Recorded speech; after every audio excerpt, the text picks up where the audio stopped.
Oof, Devlin. That was a rough 2022. Hey, you still got diecast made though, and you're supposed to be representing Canada. Canada didn't do anything in 2022 for IndyCar, so well, at least they got diecast. Actually, that's the only thing we did. And IndyCar came back to Toronto, so actually we did a couple things, but not many actually. So, yep. This is what I need to inch back in the 29. All right, this is Devlin DeFrancesco's number 29 PowerTap. PowerTap Hydrogen Honda for Andretti Autosports. I think it's partnered with another team though. Whoever Steinbrenner? Is it Andretti Steinbrenner? I think it is. Andretti Steinbrenner. That's what we're gonna go off of. So yeah, let's open this baby up. So here is a beautiful number 29 PowerTap. I always say PowerTap for some reason. I don't know why. First thing first though, here is the trading card. Pretty standard for Andretti, I feel like. Toronto, Canada, jeez. Way to Canada proud. Anyways, so here is a look at the actual car. It looks very similar to the 28 car. And what I will do, actually, I will grab the Hunter Ray from 2021, actually. Because that's the closest comparison I can give to this car, because I think they still used the same basic livery design. I'm pretty sure they changed it until this year. I think they changed it in 2023 a little bit. But quick look at the sponsors here. We got Atmo Pfizer, that's the sponsor right here.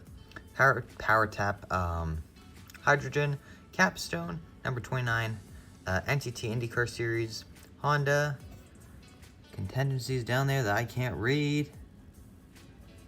Don't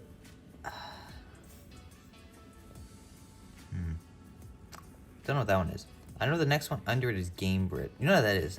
That's PowerTap, because that's the same logo right there. Gamebridge, DHL, Napa Advanced Auto, or Napa Auto Parts, AutoNation, Delara, Andretti Autosports, Steinbrenner, Jones Soda. I don't know if that's just a Canadian brand, but it's been in Canada before. I've seen it. It's not the best. I don't know why my camera keeps on doing that to me. Got Kimoa there. Got Atmo Pfizer, PowerTap Hydrogen. Contingency sponsors all over this thing. There are contingencies everywhere. I wonder if there's a way to just get rid of this entire part of the camera. Can I like cover one camera? Nope.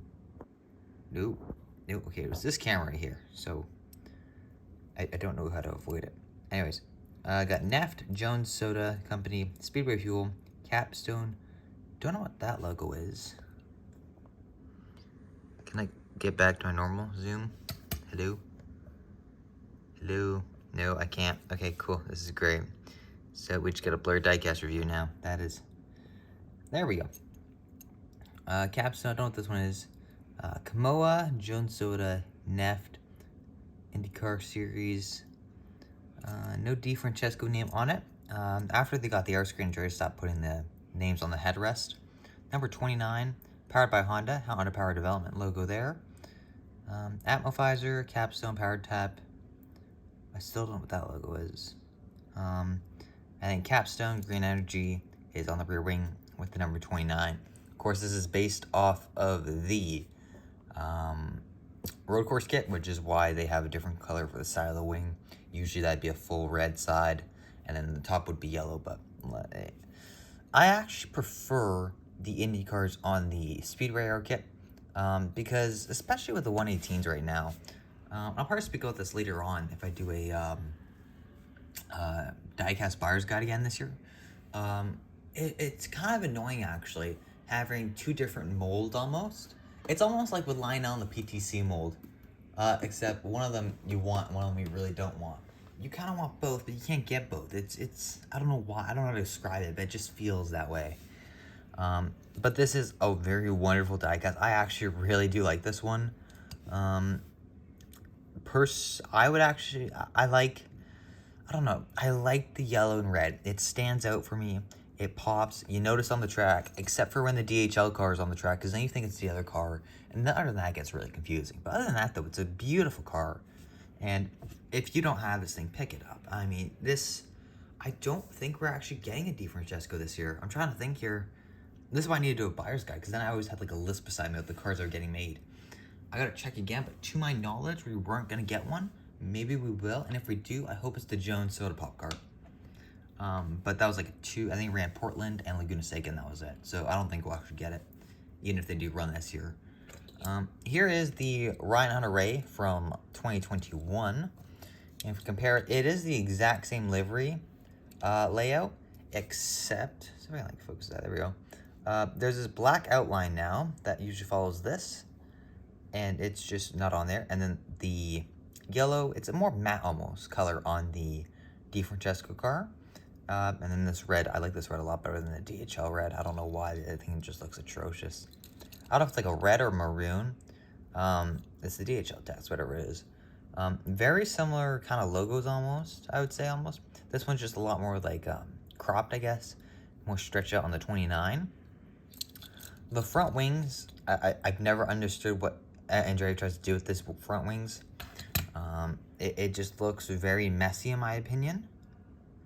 Having like a red, then a black, and then you have this yellow cutting across, and then more red and black. If they did just red and black, I think it would look better. Or just do all yellow and put the Kamau logo, because it just kind of looks dumb after that. And I'm sure on the road course kit, it actually probably does look better, but I don't know. Like, this had to run the speedway kit. I'm pretty sure this is the car that ran at the 500, so that's what it looked like. So I don't really know why Andrea thought this was a good idea, but they thought it was. The DIN on this is 1748. Nothing really special on that one.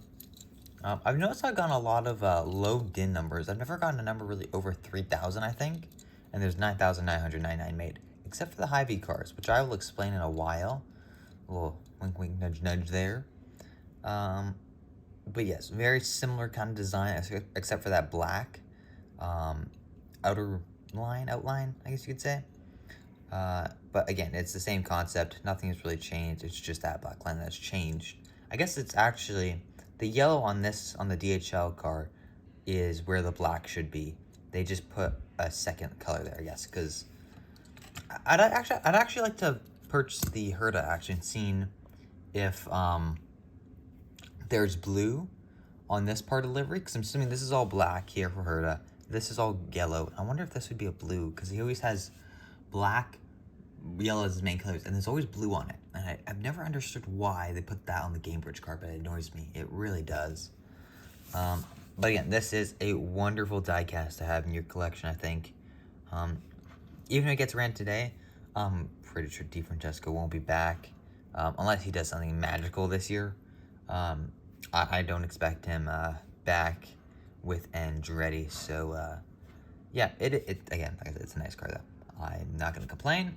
I'm happy to have this in my collection. It's another Canadian. I wish it was a better Canadian. I wish it was Hinch. That way I could get a podium here and there. It's painful. It is really painful as a Canadian, you know, in motorsports. We got Stroll doing good. Hopefully you can get a couple podiums this year. Maybe even a win somehow. Ooh, Alonso and Stroll win. That would be incredible. That's a conversation for another time though. So yeah, nothing really much else to add to this car. I'm trying to, I should really start making notes about what I'm going to talk about with every car, because I run out of ideas very quickly. I'm trying to think if they're actually running this car again next year, or this year, sorry.